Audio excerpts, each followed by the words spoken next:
Yo, what's up? This the Edge, and we're here on Create Life Podcast.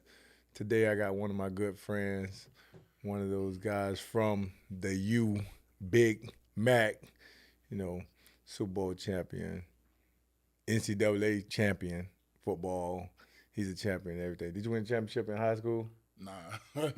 So he started his championship journey once he got to the U. I did. But we got Big Mac right here. Big Mac, he's one of the guys that I have a great relationship with, and we've been rocking and rolling, kind of low-key mentored me, spreading little information from side to side.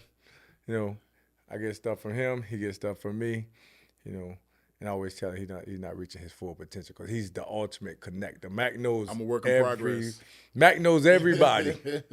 Everybody knows Mac, and if you came down to Miami from the early 2000s to date, hopefully you got a chance to get the B-Mac experience. Exactly. The B-Mac experience is something that, I don't think everybody can hang, and maybe because he's so massive, he can go back to back to back to back, day in, day out. And I work out and I sweat it out too. Okay, they don't do all that. So you got a remedy. Yeah, absolutely. The B-Mac experience, I'm talking about every celebrity that came through Miami that was on their climb or in their prime, they hung with Mac. If you see Mac always come in the club with 20, 30, 40, 50 people. I don't know how he do it day in, day out, but it's pretty impressive.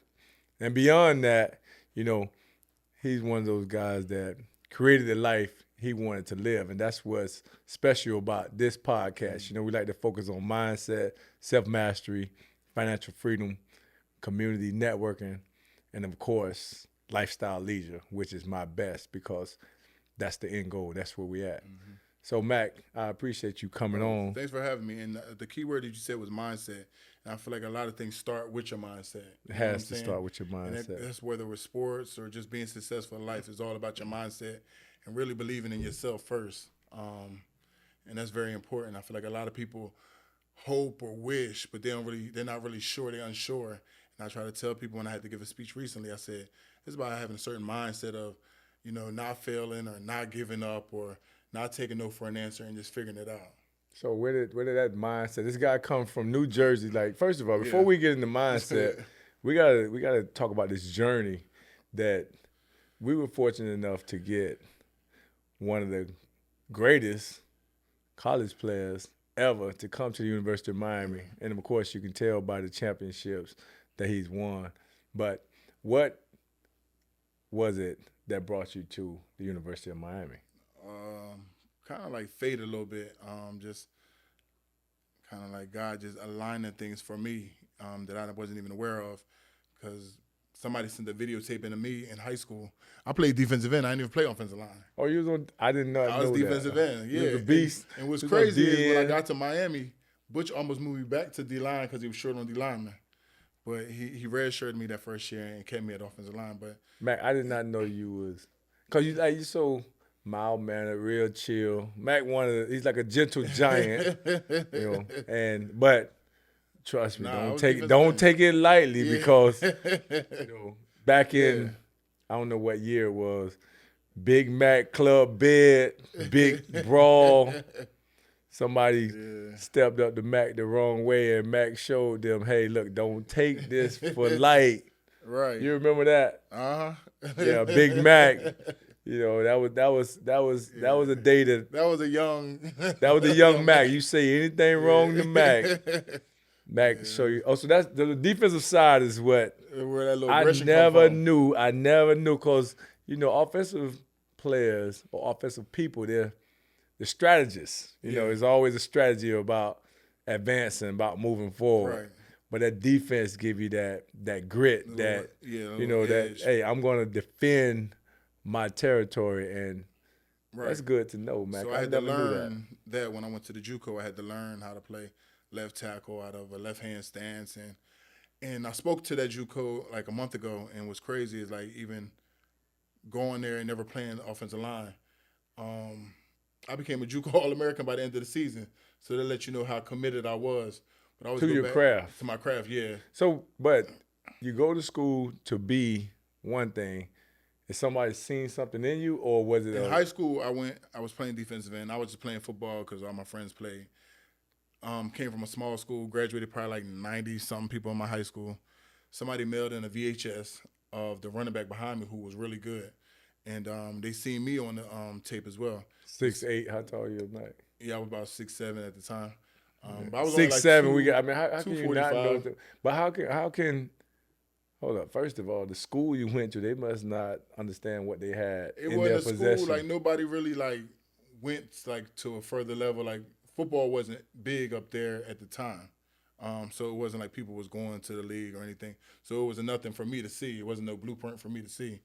I just happened to just be in a position where somebody who I still don't know to this day mailed in the tape of the running back, and then to the University of Iowa, Frank Verducci, he seen the tape and he seen me as well. When he came to visit the running back, he asked to see me. It was after National Signing Day. He said, hey, I want you to go to the JUCO. I got a relationship there. I'm going to give you a scholarship there. You're going to go there. You got to sign a letter of intent. You're going to come to Iowa when you leave here, and you're going to go and you're going to learn how to play left tackle. Man, I ain't know no left tackles. I was like, left tackle? But that's man, you know, it's like a lot of times you don't even know where you're going to end up, how you end up where you end up. Mm-hmm. And you was a defensive player, but they didn't even come to see you. They was actually, the tape was sent for somebody else. Just happened to see me on the tape and was like, well, who is this? And then. So that goes to show, man, you never know who's watching, man. You never know right. what. So sometimes it takes other people to see the potential in you, right, to actually because I didn't know no better at the time. It's just like, hey, okay, you're going to send me to this school. All right, so I just get some more education, if anything, because now you got me trying to learn something that I'm not familiar with. I didn't like offensive line, to be honest, at the time. The guy did not like offensive line, but he turned I out didn't to be know anybody. I was a big Reggie White fan. One of the greatest offensive linemen to ever play the game. Like, that right there that's pretty unique. But it goes to show you never know where you're going to end up. And then you have to also trust, like, you know, when people see in you, you have to kind of trust them and, like, believe in the vision and believe in yourself, too. So I got to a certain point when I got to the JUCO, I was going against a JUCO All-American. It's his second year. He's an All-American. I'm learning the position. He dominating you. He just dominating Mac. Yeah. Oh, I was having headaches, all type of stuff. But so at that point, you go to an unfamiliar territory, so to speak, and you're getting dominated. But I'm gonna tell you, I'm gonna give you my. Did you ever want to quit, or was it I'm gonna have to give you my why. So, because I started off wrestling because my mom had me wrestle first, like for discipline. Then she put me in basketball, and I grew up playing basketball. So I played basketball majority of my like adolescence years. I got to high school. I didn't play football to high school.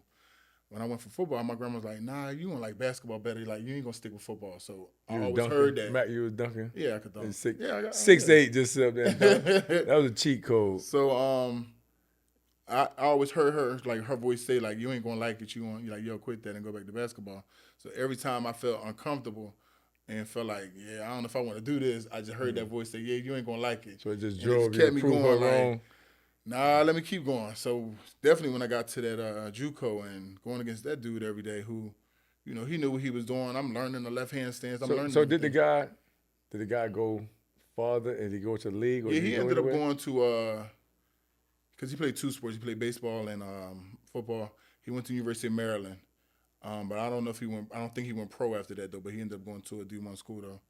And he went there. But he's part of the reason who like kind of molded me into a left tackle, because I just went against him every day. So if my practice is super hard every day, when I get in the game, those guys ain't as good as him. You know what I'm saying? So it's definitely gonna be easier. And then it's just like one day the light bulb just went off and I was able to just stop him. But I was always constantly trying to problem solve to stop him. But I was also like 245. He outweighed me by 15 pounds. Because when I first got to JUCO, I was only 17. I turned 18 in that September. So I was young, still like not developed all the way. I had to get into a weight program and all this stuff, and then I started like getting. So then you started realizing like, look, man, I can really do this. one day we had you know how right before like the game, you O-line, D-line, they do drills like run block and pass block and stuff like that. Right. We had one of those moments where I had to go against him and I like shut it down. And then So my you coach was stepped- like, the do it crowd is again. watching. The crowd is watching. It's doing warm up, so we ain't even played that game yet. So coach was like, do it again. And it just so happened I just did it again. And then coach was like, do it again. I'm like, bro, all right, I did it again. And he's like, What? he So was sure so it wasn't like, luck. I was like, bro, we got a game, but it clicked, and from there it was like that was just it. So just the light turned on. You said, Yeah, hey, look, just finally figured it out. I'm gonna play offensive line. I'm gonna go to University of Miami. So how did? All right, so how did remember I told you I had a letter of Miami? intent to Iowa. So after my first year at Iowa, Dallas Clark. You'd have been up there with. right. So Hayden Fry was the head coach at the time. After my first season, he retired. So now that just erased Open my the letter. floodgates for So now, everybody because else. people couldn't talk to me prior. So now after my first year, he retired. So now other schools can come in.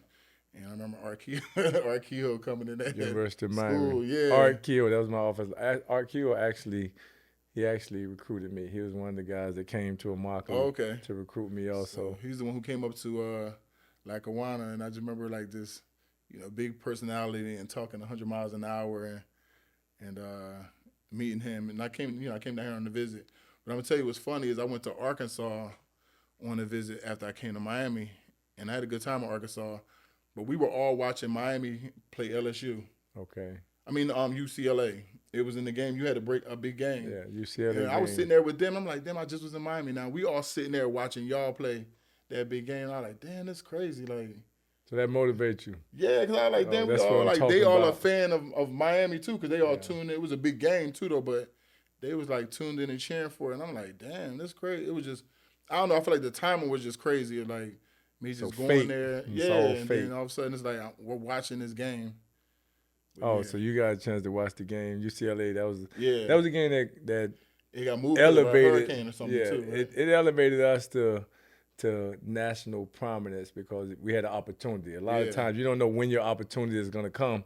We were a team that the previous week we got destroyed by Syracuse. Okay. But we went into a game with nothing to lose to play against the number one team in the nation. Yeah. And we was shorthanded in the backfield.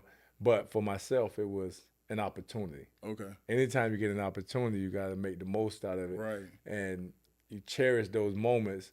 And for some reason, that was the moment that everything clicked. Not only for myself, but for the school. And Gotcha. not knowing that was one of the things that inspired you. So and that was that a big brings a little turnaround bit- for the program too. yeah, that brings a little bit more significance to that 1998 Yeah. UCLA University of Miami game. But I'm glad y'all tuned Had in. me as a recruit watching. I'm glad you tuned in because it was really them because I'm there on the visit with them, but we stopped what we was on for the guys who was hosting me to all. They had like a Watch the little like game. watch party, I guess, and we was watching the game. I'm like, watching "Dang." the U. But Yeah. no, I'm glad you got a chance to watch it, first of Yeah. all. But, once you get into that University of Miami web, it's hard to get out of that. Yeah. It's hard, especially for a young player, get a chance to witness, this school and all the potentials that it has. And you see all the celebrities, you see everything that comes with it, especially when the University of Miami is rocking and rolling. I don't think there's no school that can compare. And then to I was, that. I was from South Jersey, so the Eagles was my team growing up. So like Jerome Brown, I was a big fan of him and Reggie White. So R.I.P. then to Jerome go Brown. back to, he went to University of Miami, just different things. My mom and my dad and everybody just tell me different people that came there, who I was fans of, that were in the league, and I'm like, that was an easy choice to Iowa, University of Miami. But then I went to like Arkansas, I went to Syracuse, I went to other schools too You for went to visits other though. schools. But yeah, it was the best decision I could make. Of course. I mean, look, you end up winning the national championship. Right. You end up winning the Super Bowl. You end up having a great career collegiately and NFL career. So, yeah. I And mean, I'm going to that's just say hands this down. too, even like having the opportunity to win a championship, a national championship at Miami, it was all those things came from being coachable. Because my first year, they told me I could have left. I had an opportunity to leave. And Butch Davis had just left. You know what I'm saying? That's So- when he left to the pros and went to he the left to the Cleveland pros, Browns. so now it kind of left me stuck. Like, you taught me to come back, and now you just left me. So then, going and talking to the athletic director at the time, Paul D, and trying to convince him to kind of keep the family together at least, and let Coach Cooker, stay. That made a big difference. You know what I'm saying? Because then we didn't have to learn a new offense and slow anything down, and that kind of helped the whole situation and get us to a situation where we, were able to win the national championship. Nah, that was a great decision to keep everything in house. Yeah. Because the team was there. I know when I was leaving, Yeah. all the pieces were in place. Butch did a great job of Yeah, he keeping definitely did. the pieces in place. And then we had the new president, Shalala. She was coming in, and they were saying maybe Barry Alvarez will come in and things like that. So we, went up there to kind of petition to try to keep, our guys in there. Keep everything in house. Yeah. Nah, but that's great. And I did not know any of that, but that's good information. But it always it goes back to, your fate, and it also goes back to, making the right decision. You never know what decision you make in life that's gonna position you for your future. Right. And now we have Big Mac, and he came to Miami and he created the BMAC experience. The BMAC experience, that's something that is very unique, but it's not uncommon because this place is a place where you can actually get a chance to get a great education, play some great football, but also enjoy the fruits of your labor. And great weather. Yeah, Mac did. Oh, great weather because you come from up top. So when you come from up top, you was playing in the cold weather. Yep. And so now you get a chance to come and play where it's hot. Was that? Because a lot of times the guys from up north, they complain about the heat. Yeah, because it's a lot more humid down here. So like when we run those 110s at the beginning when you first get here, it's like, bro. I remember Jared Payton saying he couldn't feel his too legs. much. Yeah, but it's like the humidity kind of like smothers you at first until you get used to breathing in that air. And then, when I was in JUCO, that was in Scranton, Pennsylvania. So like the air was thinner up there. Then you go from there to come down here where the air is real thick. So it's like a little transition you have to go through. But then once you get, used to it, then you're good. So Mac came to Miami, made Miami his home. Yeah. Now he's a fixture. Of course, his size, you can see Mac everywhere. I'm from here. I know because you're everywhere. You're doing everything. You're doing great in the community. You're always doing things. I know you got the B Major Foundation, and you can speak on that. Yeah. Because the B Major Foundation, to continue going after playing in the pros, that the stability there. I got more time, to be hands-on with it too after, retirement too. So, that's based on like healthy kids, healthy living. So I do things like I've donated to a Freezy's program and things like that. He gave me a nice plaque. So I do things to keep kids active. Single-parent households, I target like doing things to take care of them, and then mental health awareness, which I have an event coming up May 9th here at the Hard Rock. We have a panel with therapists and different people from like reality stars and other athletes, and we get up there and we just talk about it and make the conversation, more open and allow people to realize that it's okay to have therapy and things like that. Well, B Mac, you talking about having celebrities. I know you should have the most celebrities of all time because Mac knows everybody. Mac is the ultimate connector. He's somebody that he doesn't discriminate from nobody. I'm talking about nobody is exempt. Mac, he knows everybody. He connects people, and he does it all from the kindness of his heart. He doesn't sit up there and say, okay, you got to give me this little kickback. Yeah. But you do it the right way. And sometimes I think certain people, they're going to kick back because that's just genuinely them too. But I'm saying you don't require it. That's why it's different, because usually when somebody connects somebody or put somebody else in position, I always feel like that blessing going to come another way. I'm not always looking for it to come directly from, that it'll come somewhere else that I'm not even expecting, you know what I mean? So I'm not really sitting there worried about this person doing something. They'll always remember it, you know what I'm saying? So if they're in position to help something later on, they'll do it though, but I'm not looking for it all the time to come right from them. So your panels are going to always be filled because your Rolodex is unusual. Just keep Mac knows everybody. But we have Big Mac right here, and Mac, not only did he go to University of Miami and win a national championship, you tell about his greatness because he was able to go to the NFL and it carried over, and he was able to win a Super Bowl. And, I played a long time. I made it to one Super Bowl, but it's tough to win a Super Bowl. Some guys are fortunate enough to win multiple, but to be able to win a Super Bowl, when you in those positions, like what came from the University of Miami to the pros that were similar, or what were the things that you were able to connect the dots with, far as saying, okay, yeah, this is a championship team. I finally was connected with some other Hurricanes. Oh, okay. So the I was University out of there in Miami Minnesota by Hurricanes. myself the whole time. No Hurricanes. They finally put me back with some other Hurricanes. I was like, okay. So it's safe to say, like, when you put a bunch of Hurricanes together, you're bound to win. You're bound to I would win. see people say, like, if some Hurricanes all had, like, winning against each other in the Super Bowl, they say, well, whatever team has the most Hurricanes is going to win the Super Bowl. I gotta look that up. But so to me, honestly, just getting back with I ain't gonna lie, like different Hurricanes. Ray Lewis is the one who really got me there. So Ray recruited you? Pretty much. I was leaving Minnesota because I didn't want to restructure my contract. He called me right away and was like, I talked to Ozzy, everything's done. And I was like, all right, but I'm still waiting on my agent to kind of tell me. And he'd be like, what's taking so long? I'm like, bro, my agent has said nothing to me about this shit. He's like, it's done. Like, you need to talk to him. I'm like, all right.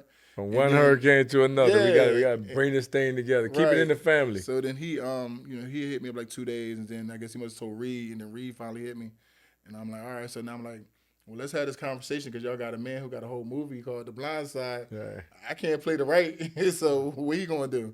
And they're like, we talked to him already. He gonna move to the right. So they moved their current left tackle to the right, to accommodate. And I was like, well, are you sure that he's okay with it? Because I don't want to come in here and there's any animosity already, because that's not good for the locker room. You know what I'm saying? They're like, no, he's fine with it. I didn't realize him and Marshall Yonder, was tight. So he was okay with it. So I finally agreed and I came in, and it worked out good for us. And we had a good first season. We went like 12-4 the first season, and we lost in the AFC Championship to New England. We missed the field goal at the end. And then the catch, they said Lee Evans didn't catch the ball. So then they ended up winning the game. And then what's crazy is Ray Lewis actually was supposed to retire that year. But then in the locker room after that game, he was saying, we're going to be in the same position next year. Don't hold your heads down. Me, I'm personally thinking, how are we possibly going to be in the same position? It's so tough to get there. How are we going to be in the same position next year? This is like the furthest I've ever gotten. Like, this is the second time. Was that the first time in Minnesota were you winning?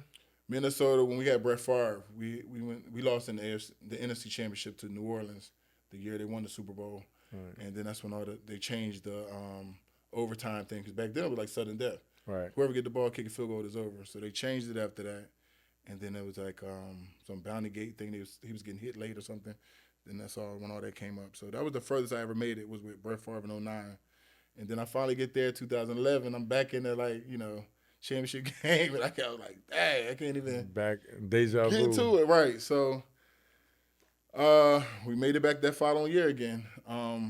We upset Denver out in Denver, and then we made it back to the AFC Championship against New England. And I knew already going in that situation that we wasn't gonna lose that game. We knew what it felt like last year. So we came in that game and kind of just blew past them, and I could just tell the energy was just different. It was just different. Yeah. So when you look at when you're a college player and you start thinking about, the good teams, the bad teams, and you saying, okay, yeah, this Minnesota team that when you didn't win, and you coming from a University of Miami team that you was winning.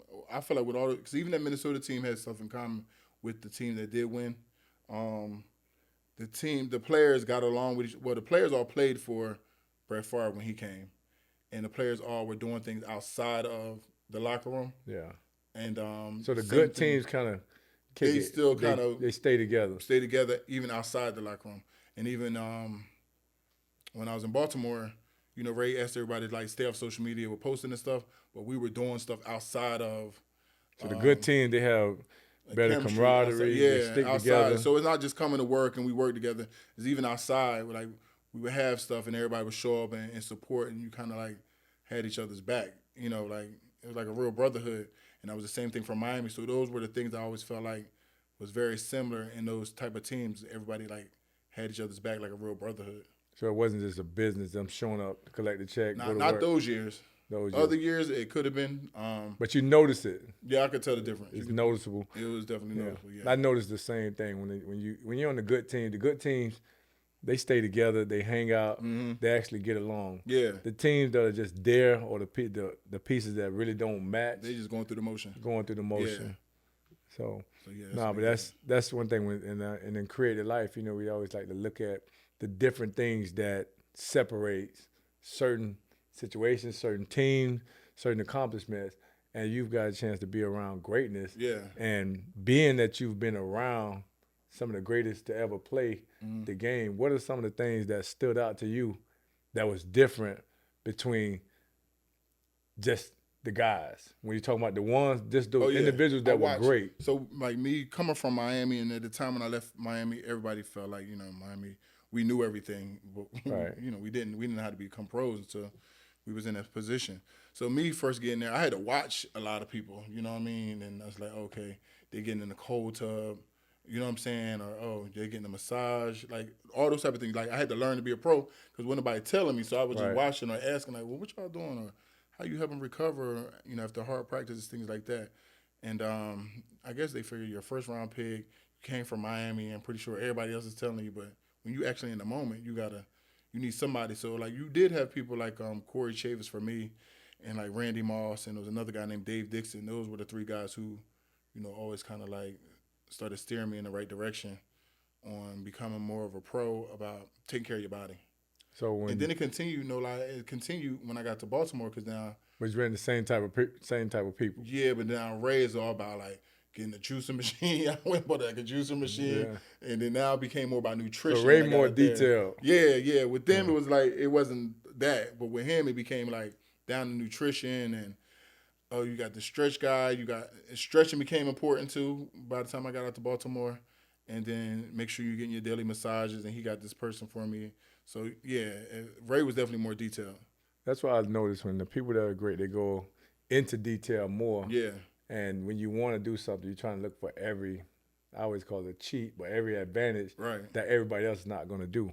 And that's what separates certain people that are great from good from great, others.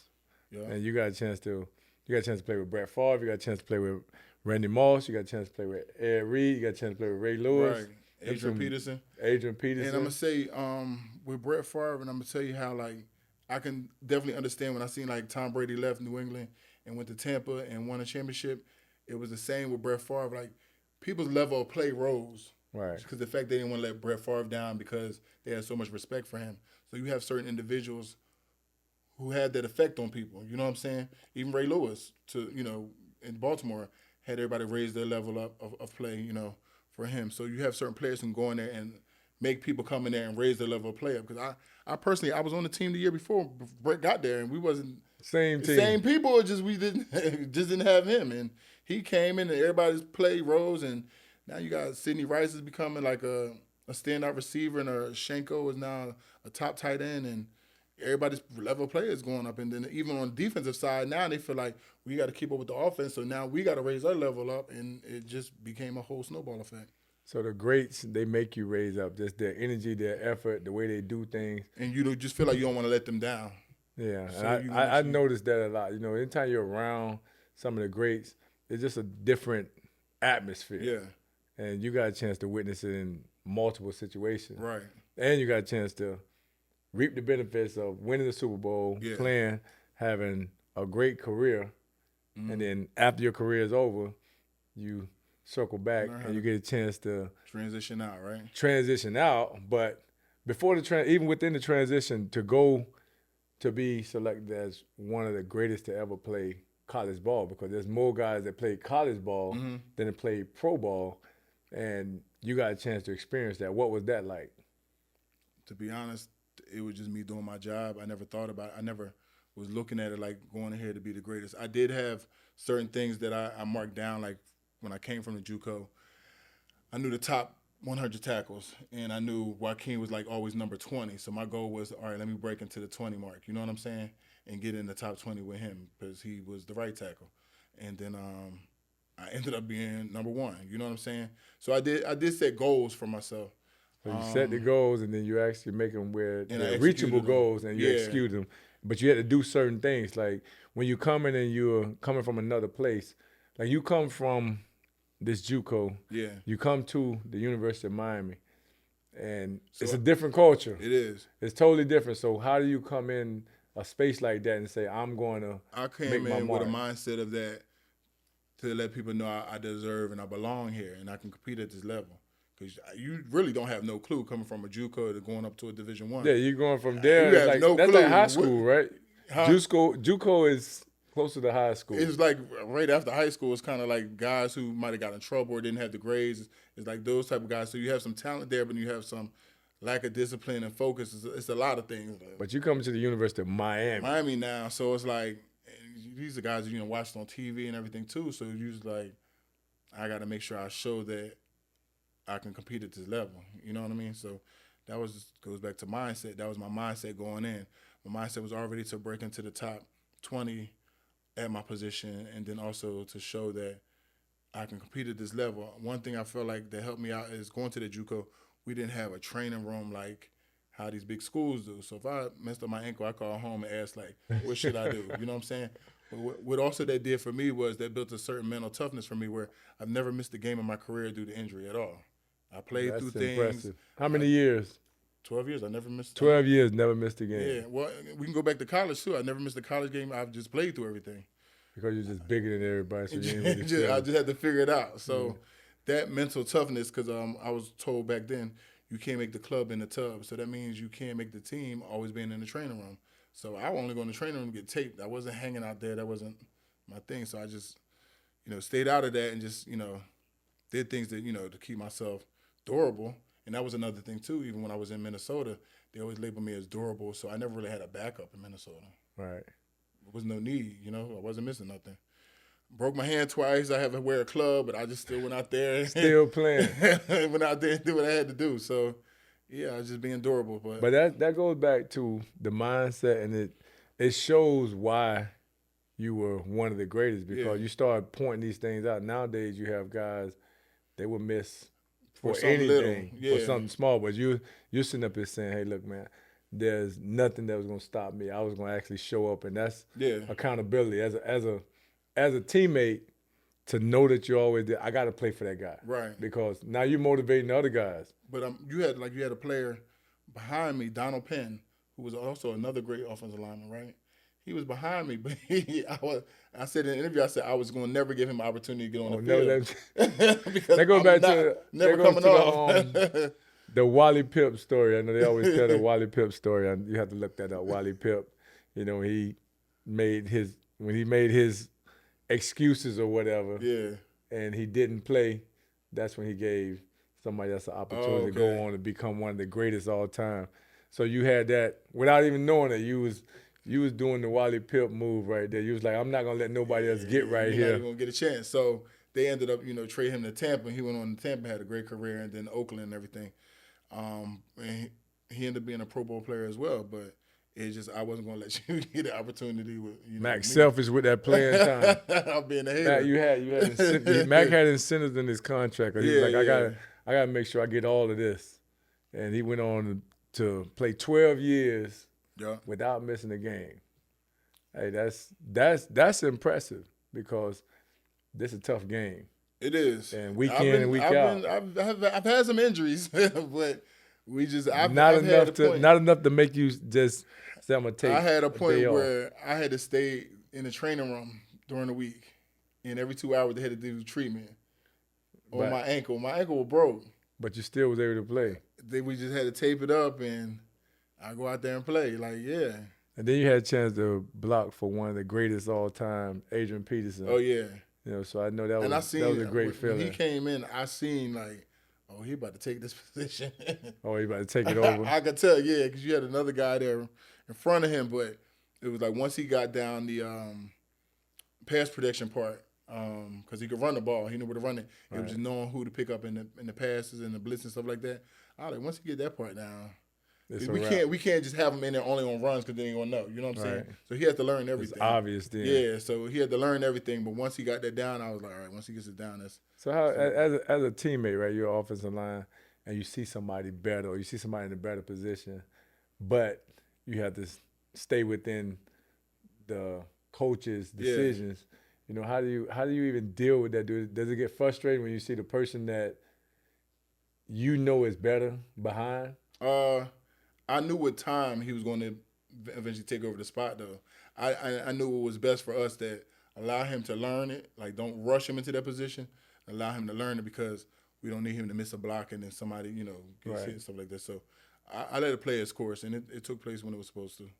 So in Minnesota, y'all had a good run. Yeah, we did. And then when you talk about Minnesota, a lot of people like to bring up the BMAC experience. If you don't know, you probably need to Google it or look it up. Yeah. But the BMAC experience, Yeah. is he brought fun. He used to bring the whole Miami I did. to Minnesota. Yeah, And make the most. Live, right? He was creating the life you want to live. It's just in Minnesota. Before the only guy to have a boat going in Minnesota that was rocking and rolling and getting a whole lot of. But you know what? A lot of people don't realize that came from that situation, right? When we did that, we were like 0 and something, 0 and 3, 0 and 4. It brought the team together? Brought the team together. We won a 7-game win streak after that because now it's us versus everybody else. So it kind of served its purpose. So that's what Minnesota was missing. It was missing a little flavor, missing a little fun. It was a little dry. You went back.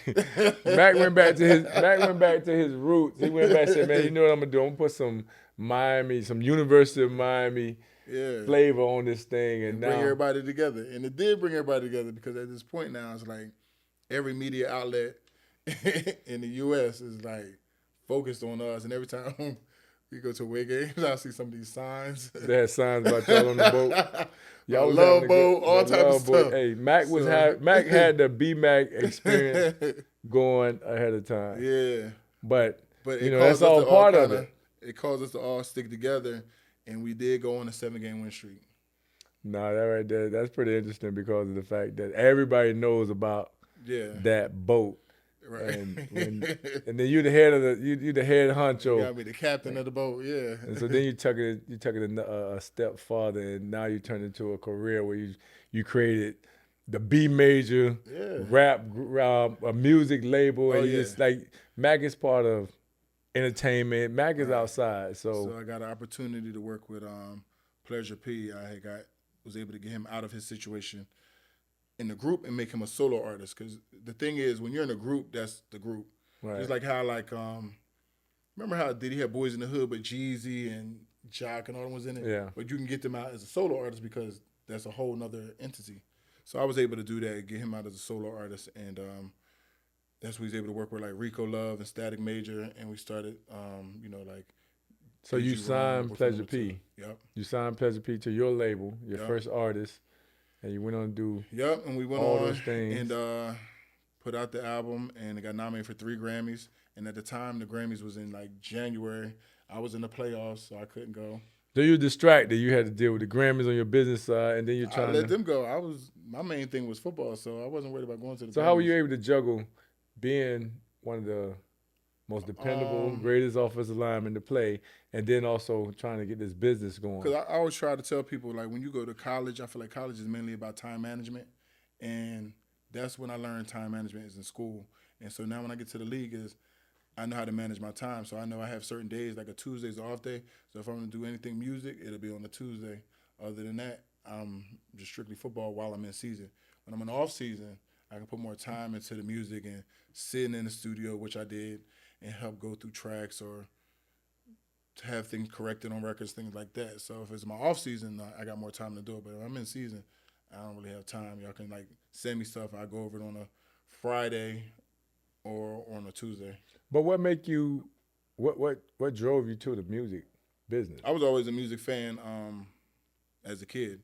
I was doing things like an A&R would do as a kid. I'd buy a CD and I would try to figure out, back then the CD would come out after like the first or maybe second single, and I would try to pick what the third single was going to be.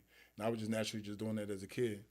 So I was always into music. I learned how to play piano. I don't know how to play it anymore, but I used to know how to play the piano when I was younger. And then I know how to play the drums and stuff like that too. So I was big into music. So that right there, so you was like, okay, this is one of the things that whenever I make it, music was a passion. That was on your bucket list, or that was on your list. Say, okay, once I make it, I'm going to become.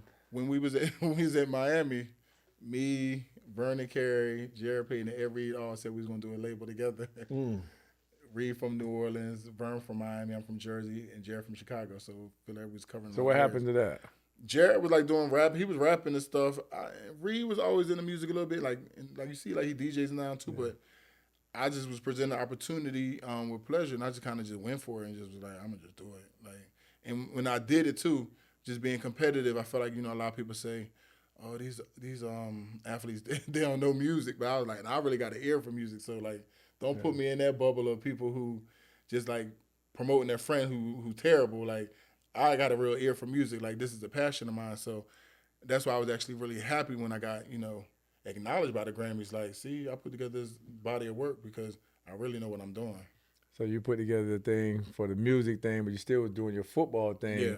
And there was, do you think you could have, if you went all in on football, you could have been a better player? Or you think if you went all in on music, you could have been a better business person in the music industry? Because it's hard to be great at multiple things. Um, I think you can be great at multiple things. How? Why not? I'm not saying you can't. I'm just asking you how, because it's How? tough. Like to be like me when I look A at lot of things greatness. is tough. Getting into the league is tough, but you make But that's what I'm saying. You can get to the league, but I'm talking about to reach your full potential. Like I Right. believe in putting your all into whatever you're doing. right. And if you take any energy or anything away from that, I'ma you're say- not reaching your full I'm potential. gonna say with the music, there was a team of us that did things, so that's why a lot of things would go through them, and then it's like send it to me last. Like we have to make a decision. Like me personally, I feel like I could have been better if I didn't deal with all the outside stuff that you have to I deal could have with. been better if I didn't have the outside antics off the football field. The antics. That would have But that would have put me in a the better antics light. were part. The antics were part of your. That's part of B Mac. It was, but like if we took away some of those, it would have me in a better light with them to be able to promote me more.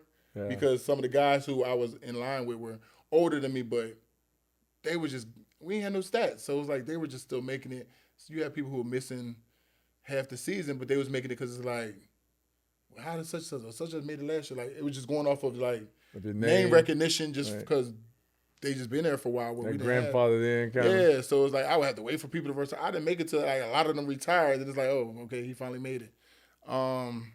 So I feel like it was years where I feel like I played the year that the boat incident happened. I had a really great year that year, and I played But yeah, at a the high boat level thing because tarnished it. that. But then it's also I was an alternate. I've been an alternate for like 4 or 5 times, but it was also because you had those other guys who were older than me who was just still around.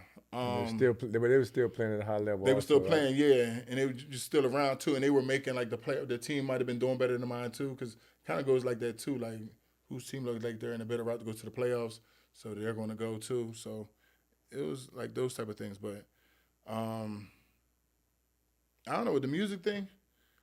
I even put like a lot of interest into it for a minute, and then I just felt like I got with certain people who I was working harder than them. So your crew, they didn't carry the load while you was With doing Pleasure the P, other they stuff. did, but then when I started working with other artists, it was like I now was like so hands on that I feel like I was outworking them, and that wasn't a good thing. So you had to dissolve the situation. Yeah, because it was like, come on, I mean, you missing interviews, like this is an opportunity for you. I'm kind of dimming my light to kind of push you, and it's not working. Right, and that's where it goes back to what I was saying. Like when you put your all into something, you can get more out of it. Yeah, Versus, you tiptoeing around and something you're just naturally good at. But to be great at something, great requires everything. And if I ask you, okay, from the people that you've been around, like we said, Hall of Famer Randy Moss. You've Yeah. been around Brett Favre. You've been around who else? Was it? Ray Lewis, Ed Reed.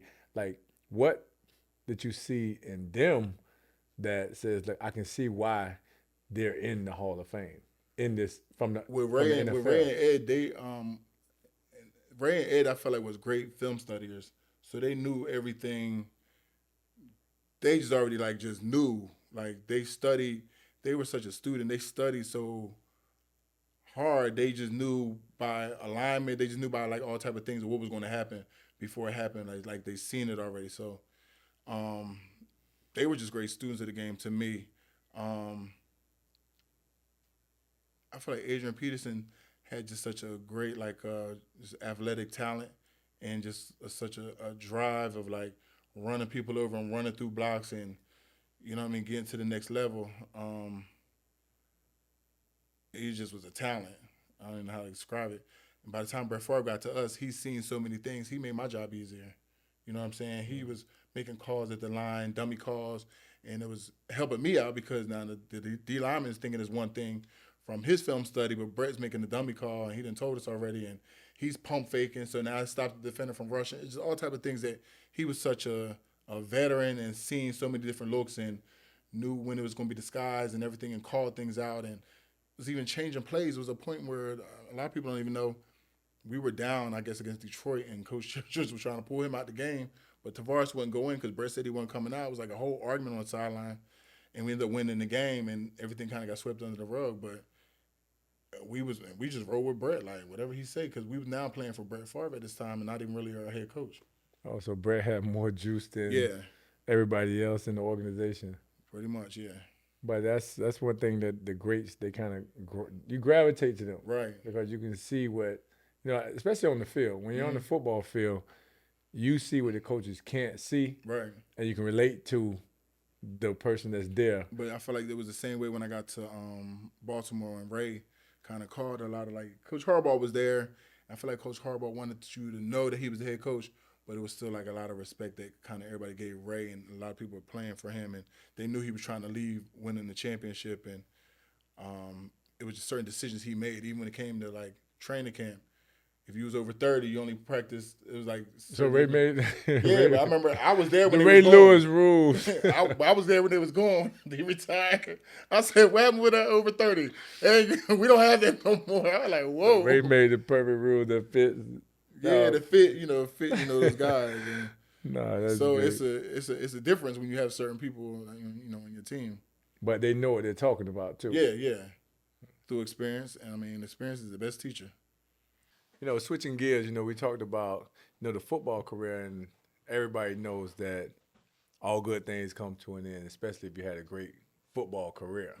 But the thing that I find the most interesting is the transition from being an athlete, because you start this journey at usually around 8 years old, organized, and you go until the pros, which probably lead into your late 20s, early 30s. And now you're in a space to where it's like, what do I do with all this free time? And the rest of my life that I have to live. And how do I maintain this financial freedom? And financial freedom is one of the pillars of creative life.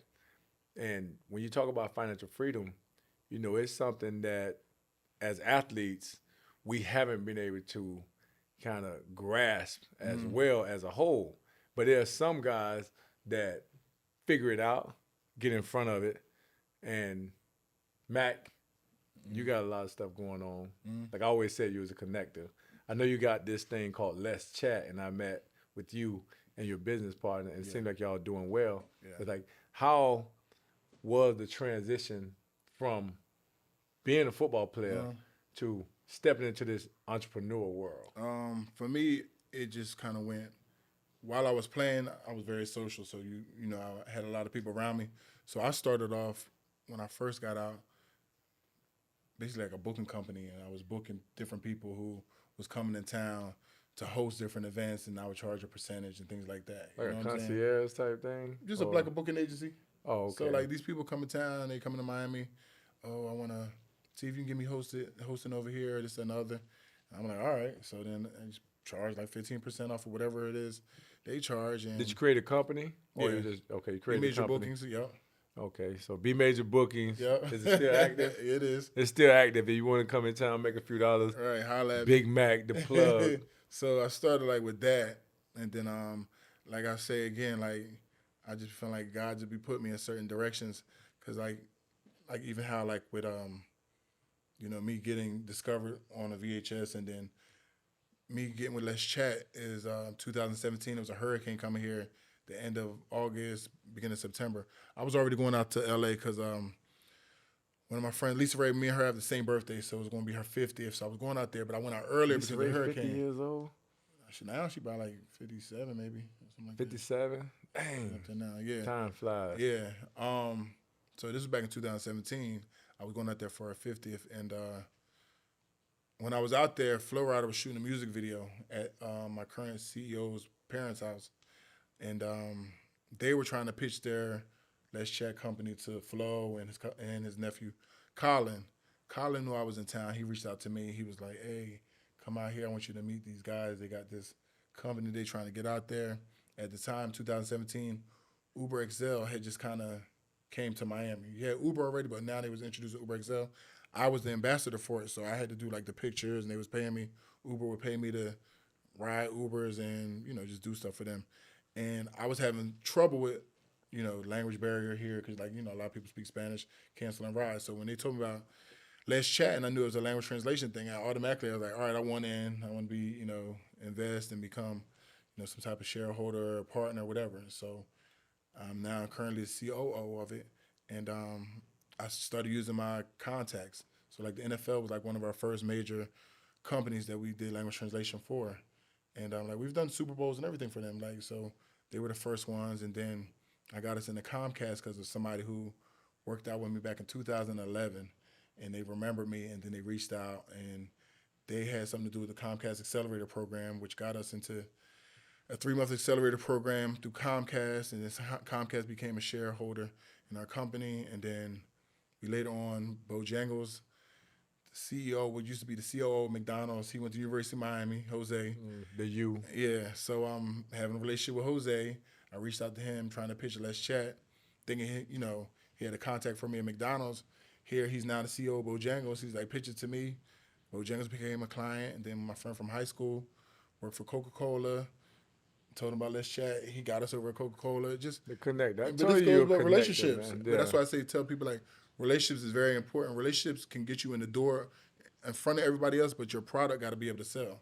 You got to have a great product. You know what I mean? I get you in the door, but whatever it is you're trying to pitch got to be good. That'll keep you in the door. You know what I'm saying? Let's Chat is here to stay. Let's Chat ain't going nowhere. Yeah, Big Mac. Big Mac coming in. He playing the game that we all love, but now he made that transition, and he's actually doing pretty well. Right. And for the younger guys, or for somebody that's switching from this career, not only sports, to the next career, what would you say? What advice would you give those guys that's about to make a true career change? Because that right there is pretty scary for a lot of people. What advice would you give somebody? But I'm gonna say things are gonna be scary, but nothing good comes out of your comfort zone. So you got to be comfortable being uncomfortable. That's what you got to do, is just get comfortable being uncomfortable. And, just putting your all into it, whatever it is you're doing, and really believe in yourself. And just go out there and kind of just do it. Educate yourself, get the knowledge, surround yourself with other people who may be in a similar field, and just gain as much knowledge as you can to just execute as best as possible. No, that's great, man. I see you actually doing it. You're not just talking it, because to go from sports to tech, business, tech, whatever field it is, it's not easy. And there's proof in the pudding, because we see it every day. We see a lot of guys that we've actually played ball with that can't figure it out. What I've learned is a lot of companies like athletes do, because they know athletes are competitive and know how to work as a group. But those athletes have to learn or figure out what it is they really love to do outside of that sport. And that's a passion of theirs, because now when it's a passion of yours, it doesn't really feel it like work, and you can go in there and really become competitive and have a drive about it. But as an athlete, sometimes as an athlete, things are tailored to you. So you have to kind of take a step back, so to speak, when it comes to the corporate world, because the corporate world it has a lot of parallels, a lot of similarities, but it's totally different also. It is. Because this is not how fast you run, how hard you hit, or any of those things that's sports related.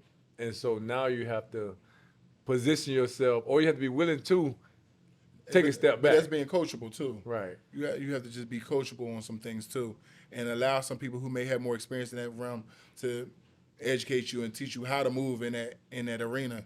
And then once you figure it out, then you'll be good to go. I see that all the time, and when I see it, you can see the ones that's going to be successful, and the me type of person don't work. Or the ones who think they know it already, and it's like You were successful in this arena, but this is somebody else's arena. It's totally different. Learn from them. Learn from some of the people who's already have experience in there, and allow them to show you how to operate. And then, then you go forward. But how do you know what to invest in, what not to invest in? Like for you personally, what are the things that you can say, hey, from my experiences, I know to stay away from this? I'm gonna say don't invest in something that is more of something somebody else wants to do. It has to be something that you're really into, so you do the homework and the study. Like, you know what I'm saying? Like, it got to be something that you like. A lot of people come get you to invest your money in something they like, and try to convince you that you'll make money off of it. Let it be something that you enjoy doing or you feel that's needed. Like, for me, I feel like language translation, I told you why I felt this, because of my situation with Uber. So what happened with Uber? That was like a trial period, like maybe like a year or two of me just doing it. It was an introduction to South Florida, so it wasn't going to be something I just kept doing. It was like a 2-year run of me just being here. But it opened the door for something else. But it opened my eyes up to realize, like, oh, yeah, we need this. So when I ran into them, which was within the same year, I was like, yeah, we need this because I'm having trouble with Uber. You know what I'm saying? So from your personal experience, you was able to connect with them right away on what they had going on with Let's Chat. So that's what, if I had not been connected with Uber, I don't even know if I would have had the same mindset when I met them about it. Like, oh, okay, yeah, this is cool. Because you never experienced it. Right, but right away I was having language, translation issues. So right away when they said it, I was like, oh yeah, and I just immediately just associated to Uber. So that's what helped me, and that's why I say, like, things align a certain way just based off timing sometimes, and just it is what it is. So that's what happened for me. So it seems like you got a great situation that's working for you, and also is part of something that you're passionate about. And part of creative lifestyle is important to me. So you want to position yourself to be able to live this certain lifestyle. So after all those years that you played and you went to war, and you sit back and you look back on your lifestyle, and you're doing the things that you want to do, are you satisfied with the outcome and what's next for Big Mac? Just get Let's Chat to like a global brand where everybody kind of knows about Let's Chat. Right now we're doing with like a lot of corporate companies, but I wanted to become more of a household name eventually, and then get acquired by somebody the next like 3 years. Oh, he's trying to go for the big. Mac going for the home run, man. Yeah. But that's what it's about. You use one thing to get to the next thing. Life is about connecting the dots. You use this one thing to get the next thing, these different stepping stones. Right. And as you can see during this conversation, Mac has been connecting the dots, which I've always called him the ultimate connector. And as you can, you see it. He's doing it. He's living it. I appreciate you coming on Creative Life. We're here. We're going to be doing more. Give a little more insight of B-Mac, and not just the club side, but you got a little more insight of my journey. Yeah, he's still clubbing, y'all, but hey, he's on the weekends now, not during the week as much. Oh, he's slowing down. He's slowing down. Mac done slowed down, man. Oh, that hurts me to my heart, man, because sometimes I come in town and I was like, okay, what is there to do? And it's the first name that comes up is Big Mac. Hey, Mac, what do you have going on? Oh, yeah. Because he still got all access to everything in the city. And so, keep doing your thing, man. I appreciate it. Keep creating the life you want to live, because every time you're doing something that's inspiring, motivating, uplifting somebody, because somebody sees it. Yeah. Because there's so many people that are in these situations that they don't know which way to go. Right. And for conversations like this, they help. Yeah. They're helping people. They're actually, giving insight. And that's what we try to do every time on Creative Life. Until next time, Creative Life you want to live. Edge, Mac, live from the U. Okay. That's us.